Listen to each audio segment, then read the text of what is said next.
அதிகாரம் 6 4 ஆசிரமங்கள். ஒவ்வொரு வகுப்பிற்கும் தனித்தனி குணங்கள் இருப்பது போல உலகில் உள்ள பற்பல தேசத்தாருக்கும் தனித்தனியான குணங்கள் அல்லது ஸ்வாபங்கள் உண்டு. இவ்விதம் இந்த இந்து ஜாதியாருக்கும் பூர்வ காலங்களில் ஒழுங்கு ஒற்றுமை இவை சுபாவ குணங்களாய் இருந்தன. சனாதன தர்மமும் இக்குணங்களை ஜனங்களிடத்தில் பதிய செய்து இவர்களை மானிடருள் ஒரு உயர்தரத்தராக்கி ஒழுங்கும் ஒற்றுமையும் பொருந்திய பரிபாகத்தை அடைய செய்யும்படி ஏற்பட்டது. இக்குணங்கள் அந்நாட்களில் சனாதன தர்மஸ்தானத்திற்கு இன்றியமையாத சீலமாய் ஏற்பட்டிருந்தது பற்றிய ஸ்ரீ கிருஷ்ணன் கீதையில் சமத்துவம் என்னும் ஒற்றுமையை யோகம் என கூறினார். வேதங்களில் வர்ணிக்கப்படும் ஆத்மாவினது மகிமையின் விஸ்தாரமே மேற்கூறிய இந்நற்குணங்களை நோக்கி முயற்சி இந்த ஜாதியருள் ஏற்படுவதற்கு காரணமாயிருந்தது.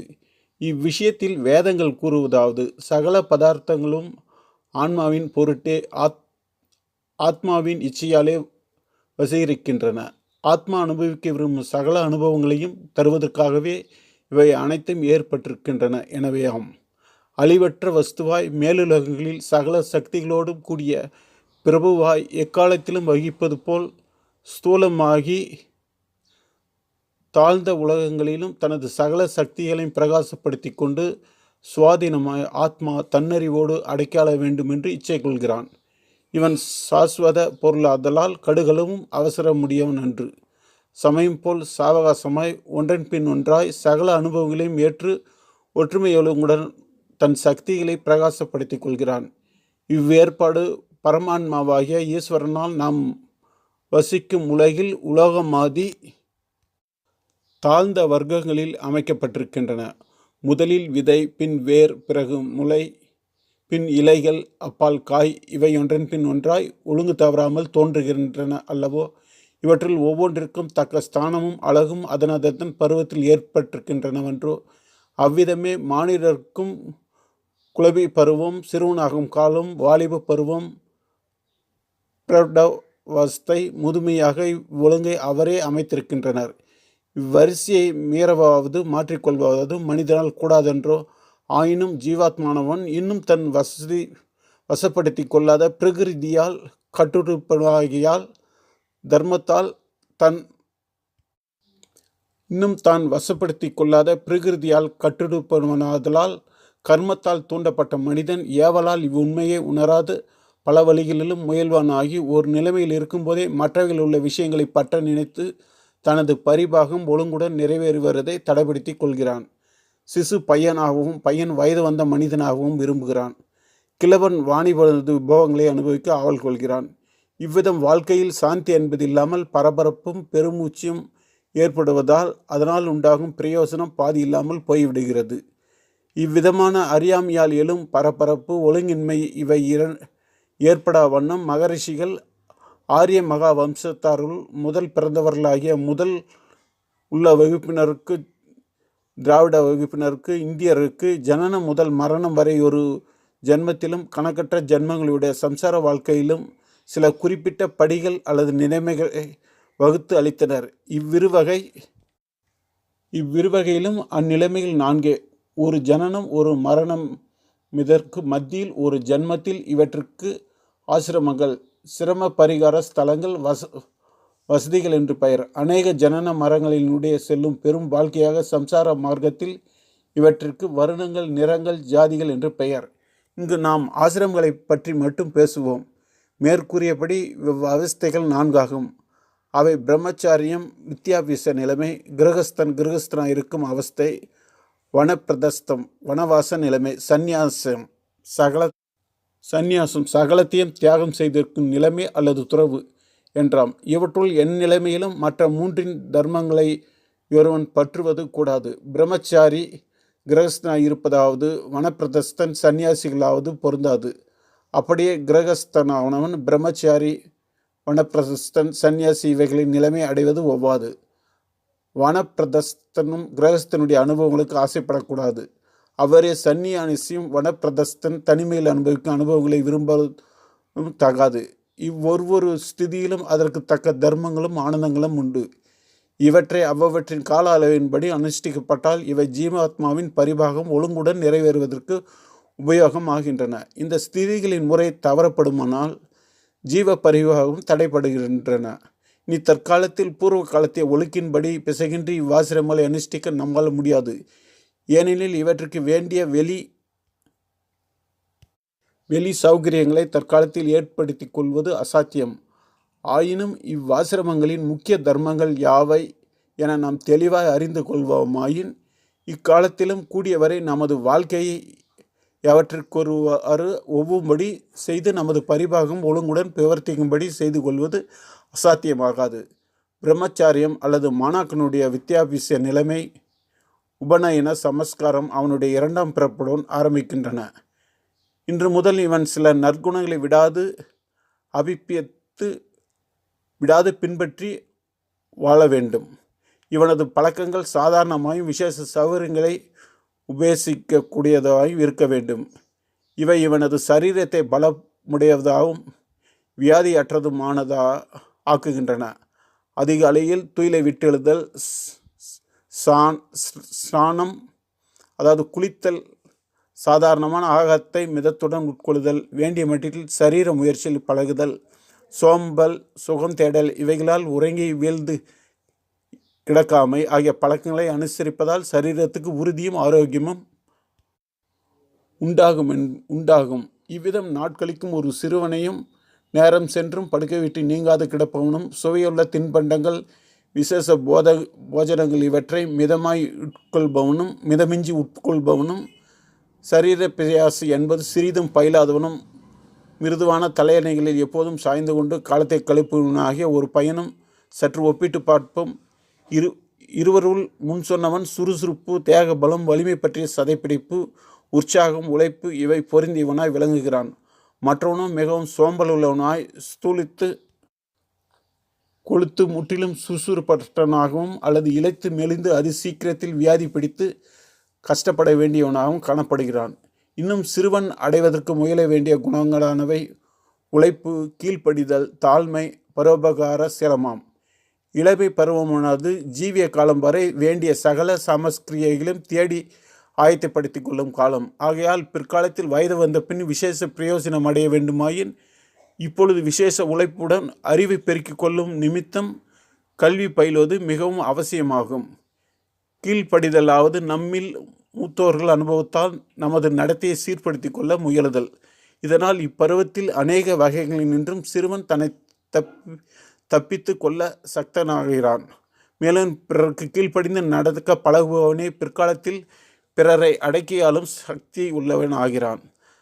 தாழ்மை என்னும் குணம் சிறுவனை மிகவும் துரிதமாய் உயர்வை அடைய வைக்கின்றன.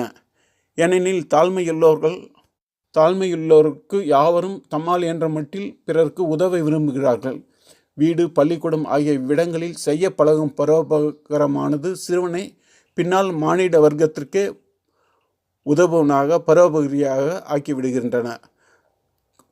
கல்வி பயிலும் சிறுவன் தனது நினைவு நடத்தைகளில், அதாவது மனம், காயங்களில் பரிசுத்தவனாய் இருக்க வேண்டும். நினைவுகளை அடக்கி வர வேண்டும்.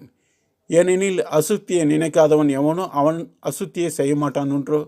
அன்றியும் இவன் ஸ்திரீ புருஷ வித்தியாசங்களை நினைத்து வரக்கூடாது. பகற்பொழுதில் இவற்றை பாவித்து கனவு காணும் துர்வழக்கமும் கூடாது. நினைவிலும் கிரியையிலும் பரிசுத்தியை சிறுவை பருவத்தில் காப்பாற்றி வருபவர்களே பிற்காலத்தில் கிரகஸ்த நிலையில் பூரண சந்தோஷத்தை அடைபவர்களாக கூடும். வித்யாபியசின் நாமதேயமாகிய பிரம்மச்சாரியம் என்னும் பதம் இக்காலத்தில் முற்றிலும் ஸ்திரீ விருத்தியற்ற பரிசுத்தன் என்னும் அர்த்தத்தையே பெற்றிருக்கிறதென்றோ. இவ்வித பூர்வீகமான விதியை வித்யாபியச காலத்தில் விவாகம் செய்து கொள்பவர்களுக்கு அதிபால்யத்தில் விருத்தாப்பியம், கலவீனம், வியாதி, வம்சசீனம் அதாவது முதுமை இவை யாவும் பலன்களாய் விளைகின்றன. பள்ளிக்கூடம், மேற்சட்ட கலாசாலைகள் ஆகிய இவைகளில் வித்யாபியாசத்தை முடித்து கொண்ட பின் சிறுவன் விவாகம் செய்து கொள்ளும் பொழுது கிரகஸ்த பதவியில் பிரவேசிக்கிறான். இக்காலத்தில் இவன் கிரகஸ்தனுடைய தர்மங்கள் அத கடமைகளை ஏற்றுக்கொள்ள தகுதி அடைகிறான். எல்லா ஆசிரமங்களிலும் இவ்வாசிரமமே மேம்பட்டது. ஏனெனில் மற்றதெல்லாவற்றுக்கும் இதுவே ஆதாரமாக இருக்கிறது. குடும்பம், தேசம் இவற்றின் சேமம் கிரகஸ்தனை பொறுத்திருக்கின்றன. இவர்களது அபிவிருத்தியும் அவன் கை நெற்றின அடிப்படையில் இருக்கிறது. ஒரு நற்குணமுள்ள புருஷனாயும் நற்குணமுள்ள பிதாவாயும் நல்ல எஜமானாகவும் நற்குணமுள்ள குடியாயும் இருக்கும் மனிதன் மிக உயர்வுடையவன் அன்றோ? ஆதலால் பரோபகார சீலம், காருண்யம், இரக்கம், சுத்தமும் மிதமுமான உணவு உட்கொள்ளல், பரிசுத்தி, தயை, முன்னாலோசனை, உழைப்பு, கூர்ந்தாலோசித்தல், தனமாதி நற்குணங்களை எல்லாம் கிரகத்திலே வளர்கிறது. நாடு நகரம் இவற்றில் வாழும்போது நல்ல குடும்பி என பெயர் பெறுபவன் இந்நற்குணங்களையே சகல உலகிற்கும் பொதுவாய் உழைப்பதிலும் உபயோகித்து வருவானாகில் சாது யோகி எனும் பெயரடைகிறான். கிரகஸ்தனது மகிமை மிகவும் குறைவடைந்ததினால் இக்காலத்தில் உலக வாழ்க்கையே அற்பமானதும் இழிவுடையதுமாகிவிட்டது. மேலும் தற்காலத்தில் கல்வி பயிலும் சமயத்திலே சிறுவர்களுக்கு விவாகம் செய்யும் கொடிய பழக்கத்தால் அவன் சிறிது பிரம்மச்சாரிய பதவியிலும் சிறிது கிரகஸ்த மார்க்கத்திலும் பிரவேசிப்பனாகி இவ்விரண்டு ஆசிரமங்களின் தர்மங்களையும் கலந்து கொண்டு ஒன்றை பூர்த்தியுடன் நிறைவேற்றி கொள்ள இயலாதவனாய் கிரகஸ்த பதவிக்கு முன்காலத்தில் இருந்த மகிமையும் கௌரவத்தையும் முற்றிலும் இழந்து விடுகிறான். காய் பழுத்து பக்குவம் அடைவதற்கு முன் அதை பறித்து தின்பவனுக்கு அதன் மாதிரியும் எங்கனம் கிட்டும், அதன் பலம் கிட்டாது. இவ்விஷயத்தை பற்றி மகாபாரதம் சாந்தி பருவத்தில் ஒரு கதை கூறப்பட்டிருக்கின்றன. அதாவது, குலத்தில் பிறந்த பிராமண சிறுவர்கள் யோசனை இல்லாமல் தக்க காலம் வரும் முன் தம்முடைய கிரகங்களை துறந்து துறவிகளாய் காலங்கழிக்க வேண்டி வனத்தில் பிரவேசித்தார்கள். இவர்கள் மீது இந்திரன் இரக்கம் கொண்டு ஒரு சுவர்ண பசி வடிவத்துடன் பிரசன்னமாகி, ஓ பிள்ளைகளே, நீங்கள் கிரக மார்க்கத்தை அனுஷ்டியுங்கள். அது ஒரு புண்ணிய பதவி. அதுவே சகல நற்குணங்களும் விளைந்து வரும் சேத்திரம். தேவர்களின் வந்தனை, பராயணம், குடும்ப விருத்தி நாம் பரிபாலிக்கப்பட்டு வந்ததைப் போலவே இன்னும் வேறு ஜீவர்களுக்கு ஜனன பரிபாலனைகளை செய்து வருவதால் பிதர்களுக்கு நாம் செய்ய வேண்டிய கடமை நிறைவேற்றல் ஆகியவை தபசுகளுக்குள் மிக கடினமாகியால் இவ்வளவு கடினமான குடும்ப பாரங்களை வகியுங்கள். அவரவர்கள் கேட்பிருக்கும் கடமைகளை கைவிட்டுவிடுவர் பாபத்தில் வீழ்கின்றனர். ஏழைகளுக்கு அளித்த பின் மிகுந்த வண்ணத்தை உண்பது உண்மையில் மிகுந்த வண்ணத்தை உண்பது உண்மையாக யாகத்தில் மிகுந்த சேஷத்தை புசிப்பதாகும் என உபதேசித்தாராம். பின்னர் கிரகஸ்த தன் குமார்கள் தன் கடமைகளின் முழு பாரத்தையும் வகித்தக்க வயது அடைந்ததை காணும் பொழுது முதுமை பருவத்தின் சின்னங்கள் தனக்குண்டாகும் போது தன்னுடைய புத்திரருக்கு புத்திரர் தன் முன் விளையாட காணும்போது தானும் தன் மனைவியும் கிரகத்தில் தலைமையை பிறரிடம் ஒப்புவித்துவிட்டு உலக வியாபாரங்களை கூடி மட்டில் ஒழிக்க வேண்டிய காலம் சமீபித்து விடுகிறது. சாந்தமாயும் சிறிது ஏகாந்தமாய் நாட்களை படிப்பிலும் பிறகு உபகாரமாய் உழைப்பதிலும் சிறியோர் முதலியவர்க்கு புத்தி சொல்வதிலும் கழித்து வருகிறதே இந்நாட்களில் 3ஆம் ஆசிரமானுஷ்டானமாக கருத வேண்டியிருக்கிறது. முடிவில் வார்த்தக திசையில் சந்நியாசின் ஸ்திதியாகும். 4ஆசிரமத்தில் பிரவேசிக்கலாம். இங்கு தன் அந்திய நாட்களை பக்தி தியானமேவை புரிந்து வருவதில் கழித்து வர வேண்டியது. பின் மரணத்தின் வழியாய் தான் இதுவரை உலக வாழ்க்கை ஒழுங்குடன் நடந்து வந்ததின் பலனாகிய அவ்வுலக வாழ்க்கையில் பிரவேசிக்கிறான். பிரமாணங்கள்.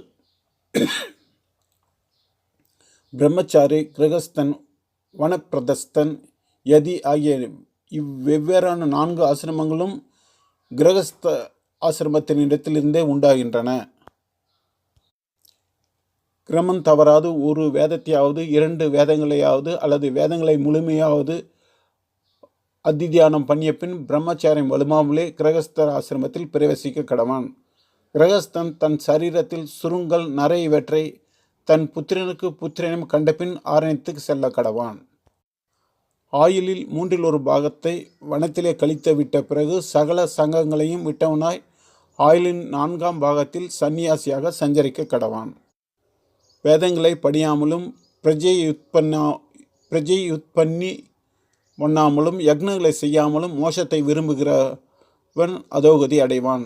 அளவு மீறி உண்ணுதல் சௌக்கியத்துக்கும் தீர்க்காயுசுக்கும் கெடுதல், சொர்க்கத்தை அடைவதற்கும் இடையூறு விளைவிக்கும், புண்ணியமல்லாத உலகத்தாரால் வெறுக்கப்படுகிறது. ஆதலால் இவற்றை நீக்கிக் கொள்ள வேண்டும். அளவுக்கு மீறி உண்ணக்கூடாது. குருவால் ஏவப்பட்டாலும் ஏவப்படாவிட்டாலும் சிஷ்யன் எப்பொழுதும் படிப்பிலும் குரு சேவையிலும் சதாகாலமும் நிற்க வேண்டும். லாகிரி வஸ்து, மாம்சம், வாசனை திரவியம், புஷ்பங்களில் மலை முதலியவைகளை, ரசங்கள், ஸ்திரீ, ருசியான ஆகாரம் இவற்றை சிஷ்யன் நீக்க வேண்டியது. அப்படியே காமம், குரோதம், பேராசை, நர்த்தனம், கீதம், வாத்தியம், சூது, பிறர் பேச்சு, பிறர் நிந்தனை, பொய் இவற்றையும் நீக்க வேண்டியது. எவ்விடத்திலும் தனியாக சயனித்து கொள்ள வேண்டியது. ரேதஸை செலவழித்தல் கூடாது. கர்மத்தால் ரேதஸை செலவழிக்கும் மாணாக்கன் தன் பிரம்மச்சாரியத்தை அளித்து வருகிறான். உயிராற்றலை வீணடிக்க கூடாது. எக்காரணத்தை மட்டும் உயிராற்றலை சேமிக்க வேண்டும். சகல ஜந்துக்களும் எப்படி வாய்வை இத்து ஜீவிக்கின்றனவோ அப்படியே சகல ஆசிரமங்களும் கிரக ஆசிரமத்தையே தாங்கி பிரம்ம ஆசிரமத்தையே